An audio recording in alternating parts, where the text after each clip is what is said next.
March 2020, 34-year-old Jason Howard, a fan of solo hiking, heads to the Sonoran Desert in Arizona. His goal is to spend a few days alone with nature. He's an experienced hiker who's been to places like this before, so nothing seemed out of the ordinary. Jason last made contact on the same day, sending a message to a friend. Attached to the message was a photo of a stormy sky over the Quadro Plateau. After that, there was silence. Concerned relatives raised the alarm a few days later when Jason did not return as planned and stopped answering his phone. A search operation was launched. Local sheriffs, volunteers, and even helicopters were involved in the response. They combed the area square by square, but to no avail. Jason Howard seemed to have vanished into the hot desert air. For 3 long years, there was no news of him. The case was considered unsolved, and Jason was declared missing. Everything changed. In the summer of 2023, a group of biologists was conducting routine research on the coyote population in a remote desert area far from popular tourist routes. The area was old and rocky with only giant saguaro cacti, silent witnesses of time dominating the vegetation. One of the biologists scanning the area with binoculars noticed an unusual silhouette in the distance. Something stood out against the backdrop of the mighty cactus. As they got closer, the biologists were horrified. At the base of the giant saguaro, they discovered a human skeleton. The body was unnaturally fixed in place. The bones were tightly bound to the cactus trunk with old rusty wire. The heat and time had done their work, but even through the remains, traces indicating a painful death were visible. The bones were covered with multiple minor scratches as if from the claws of wild animals, and some areas showed signs of thermal burns. The biologists immediately reported the gruesome discovery to the local sheriff's department. A team of forensic scientists and medical examiners arrived at the scene promptly. A preliminary examination confirmed the worst fears. These were human remains, and it appeared that the death had been violent. The remains were sent for examination to determine the identity and cause of death. During a thorough examination of the site where the skeleton was found, some clues were discovered. Near the cactus lay the charred handle of a portable gas burner and pieces of an army belt with a partially preserved metal buckle. These findings were carefully documented and sent for analysis. After some time, the results of the forensic examination arrived. DNA analysis confirmed that the remains belonged to Jason Howard, who had gone missing in March 2020. The most horrific part was the experts' conclusion. There were no signs of trauma on the bones that could have led to instant death. This meant that Jason Howard was alive when he was tied to a cactus and left under the scorching desert sun. Death was caused by dehydration and overheating. It was a brutal and painful murder. The investigation resumed with renewed vigor. Now it was no longer just a missing persons case, but a criminal investigation into a murder. Investigators began to piece together the last days of Jason Howard's life. His friends and relatives were interviewed. They recalled his love of hiking in the desert, how he often went alone and preferred uncrowded places. During a further search of the area within a few kilometers of where the body was found, fragments of camping equipment believed to belong to Jason were found. Part of a tent, a torn backpack, and an empty water bottle. These findings only confirmed that Jason had indeed been in the area. Investigators also noticed pieces of an army belt found near the skeleton. This led them to believe that someone with military ties or who used army gear might have been involved in the crime. A search of local military bases and stores selling army equipment began. Jason's former colleagues and acquaintances were questioned to find out if he had any conflicts with anyone who might have had access to such items. An interesting detail emerged during the investigation. It turned out that a local volunteer had been actively involved in the search for Jason Howard in 2020. His name was Mark Keller. He was one of the most active members of the search parties, knew the area well, and came across as a responsive person who sincerely wanted to help the missing man's family. However, when Mark Keller's past was checked, some disturbing facts came to light. It turned out that several years ago, he had been convicted of kidnapping, but was subsequently released on parole. This fact aroused grave suspicion among the investigators. An active search for Mark Keller began. Imagine the investigators' surprise when they discovered that Mark Keller had disappeared shortly before Jason Howard's remains were found. He had vanished without a trace. His house was empty. His personal belongings were still there, but he was gone. This coincidence seemed too suspicious to the investigators. Mark Keller became the prime suspect in the murder of Jason Howard. A nationwide search was launched. Mark Keller's photo appeared in all local media outlets and police stations. With Mark Keller's disappearance, the investigation took on a new feverish pace. Now, the investigators had not just a ghost from the past, but a specific person with a name and a face. A man who not only had a criminal record for kidnapping, but most disturbingly had personally participated in the search for his victim. This took the case to a whole new level of cruelty and cynicism. The first step was to obtain a search warrant for Keller's home located on the outskirts of a small town a few dozen miles from where Jason's body had been found. The house was a perfect match for its owner, inconspicuous, standing alone, surrounded by a high fence. Inside, there was an almost sterile order. No personal photographs, no knickknacks, nothing that spoke of a life, hobbies, or attachments. Everything was functional, austere, and aesthetic. The investigators methodically searched every room, every drawer, every shelf. In the study, topographical maps of the Sonoran Desert were spread out on the desk. The maps were covered with pencil markings. Several areas were circled in red. One of these areas matched exactly the spot where biologists had found Jason Howard's skeleton. It was the first direct evidence linking Keller to the crime scene. Next to the maps lay several books. Their contents sent a chill down the investigators' spines. They were survival guides for extreme conditions, detailed reference books on the flora and fauna of Arizona with a special focus on saguaro cacti, their structure and growth characteristics. There was also an old worn book on knots and fastenings. On one of the pages describing how to secure loads with wire, a corner had been folded over. Keller's computer was on, but the hard drive had been professionally formatted. Cybersecurity experts had a daunting task ahead of them, trying to recover any data. Still, it was clear at first glance that Keller had taken care to cover his digital tracks. The most important findings awaited investigators in the garage. It was a real workshop. Tools were laid out in perfect order on the workbench. Among them were powerful wire cutters. Experts immediately took them for comparative analysis with the cuts on the wire that Jason had been tied up with. In the corner of the garage stood an empty cylinder from a portable gas burner identical to the one whose charred handle had been found at the crime scene. But that wasn't all. Hanging on a nail was an old army belt precisely like the pieces found next to the skeleton. The buckle was missing. Each new discovery added another heavy brick to the wall of evidence against Mark Keller.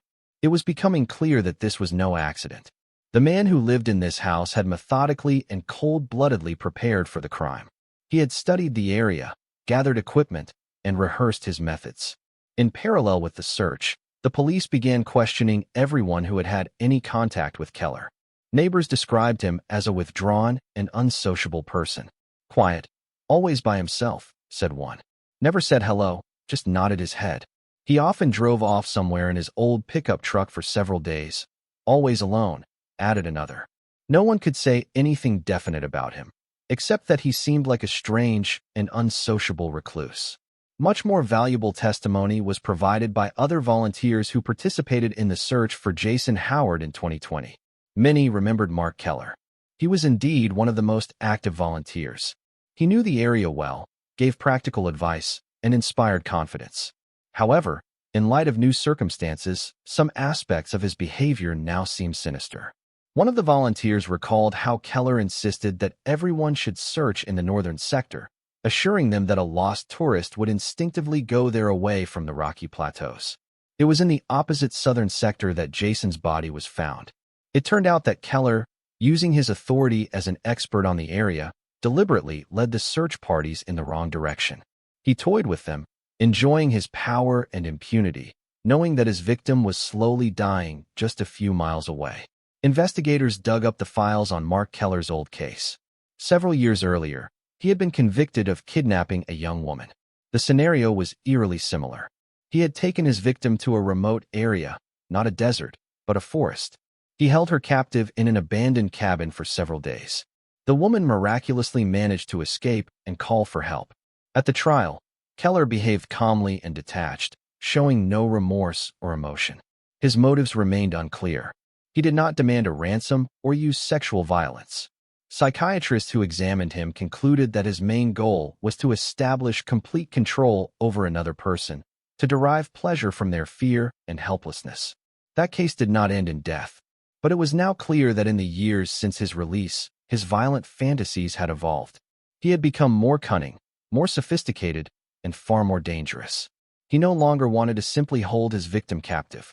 He wanted to cause his death, prolonging his agony for as long as possible. The desert, with its scorching sun and predators, became his new instrument of torture. The picture of the crime was becoming clearer, but the main question remained unanswered. Why Jason Howard? Investigators found no evidence that Keller and Howard had known each other before the events of March 2020. Their paths had never crossed. Most likely the choice of victim was random. Keller may have simply been stalking lone tourists, and Jason, with his desire for solitude in the wilderness, was the perfect target. He was a predator, and the desert was his hunting ground. A nationwide search was launched for Mark Keller. His photo was distributed to all states. Border patrols were alerted, but Keller seemed to have vanished into thin air. His old pickup truck was never found. He could be hiding anywhere, in another state, under a different name, or even lurking somewhere in the endless expanse of the desert. He knew like the back of his hand. The case was becoming increasingly gruesome, but the main culprit remained at large, and no one knew where or when he might strike again. The feeling of incompleteness and impending danger weighed heavily not only on the investigators, but on all the residents of Arizona. The story of the skeleton tied to a cactus has become a modern legend, both terrifying and absolute. Months turned into years, and Mark Keller was still not found. The active phase of the search gave way to routine work. His name and photo were in the databases of wanted criminals, but no new leads emerged. Keller's pickup truck seemed to have vanished, leaving no trace on surveillance cameras or in license plate recognition systems. It seemed as if he had an almost supernatural ability to disappear. For the investigators and Howard's family, it was a time of oppressive and challenging waiting. They had the culprit. They had built an almost flawless chain of evidence, but justice could not be served as long as the primary suspect remained at large. The Jason Howard case was in danger of becoming another cold case, a case with an identified but never caught killer. Hope faded with each passing day. The breakthrough came where it was least expected. A team of cyber criminals who had been working for months on Keller's formatted hard drive managed to partially recover some fragments of data. It was a titanic task, like piecing together a mosaic from thousands of microscopic fragments. Most of the recovered files turned out to be system junk of no interest. However, among them was a browser cache containing several search queries made a few weeks before Keller's disappearance. He was searching for information about abandoned mining towns and secluded hunting lodges in neighboring states, with a particular focus on sparsely populated mountainous areas on the border with Utah. There were also queries about how long a person could survive on minimal provisions and how to avoid detection by thermal imaging cameras. It was a clue, weak but real. Keller wasn't just running away. He was preparing for a long life of self-sufficiency, far from civilization. The information was immediately forwarded to federal marshals and sheriff's departments in neighboring states. A new, more focused phase of the search began. Instead of combing through vast areas, teams concentrated on checking hundreds of abandoned properties scattered across the mountains and deserts. The work was slow and dangerous. Many of these places were difficult to access and in a state of disrepair. Another couple of months passed without any results. But then one day, the sheriff's office in a small county in Utah received a call from a local gamekeeper. He was making his regular rounds of a remote section of the national park when he noticed something strange. An old, long-abandoned miner's cabin, which had stood for decades with its windows boarded up, now looked different. The windows had been neatly sealed from the inside, and a faint stream of smoke rose from a rusty pipe on the roof. The gamekeeper did not approach and immediately reported his suspicions. A capture team was sent to the specified location. The operation was carefully planned, taking into account that they were dealing with a cunning and hazardous man. The cabin was surrounded. The area was ideal for an ambush: thick forest, rocky terrain, and ample cover. The marshals repeatedly addressed the man inside over a loudspeaker, calling out Mark Keller's name and demanding that he surrender. There was only silence in response. No movement, no sound. After several hours of waiting, the decision was made to storm the cabin. Special Forces soldiers broke down the door and rushed inside. But there was no struggle. Inside, in the only room of the log cabin, Mark Keller sat on a roughly made bed. He was dead. A pistol lay on the floor next to him. Apparently, he had committed suicide a few hours before the group arrived, possibly hearing the noise of the helicopter or noticing people approaching. The interior of the cabin was as Spartan as his home. There were a few cans of food, a supply of water, maps of the area, and tools. He left no suicide note or explanation for his actions. He had decided to take his motives with him to the grave. However, investigators searching the cabin found one thing that became the silent and eerie final chord in this case. On a small table next to the bed lay a Polaroid photo. The photo showed a giant saguaro cactus against a dark, stormy sky. It was an almost exact replica of the very last photo Jason Howard sent to his friend before he disappeared. Keller had obviously taken the picture himself, standing in the same spot, perhaps moments before committing his crime. This photo was his trophy, his only and final confession. Forensic examination confirmed the identity of Mark Keller. Ballistic analysis confirmed that he had shot himself with a gun that he had legally purchased many years ago. The case of Jason Howard's murder was officially closed due to the death of the main and only suspect. Justice in the form that was expected was never served. There was no trial, no sentence, no public condemnation. The man who committed one of the most brutal and inexplicable murders in the history of the state took his own life in a lonely cabin in the middle of the wilderness. All that remained were the facts. A young tourist who died a painful death in the desert, and his killer who took the secret of his madness with him. The endless Sonoran Desert, which became the scene of this tragedy, remains silent as it has for hundreds of years, leaving the central question unanswered. Why?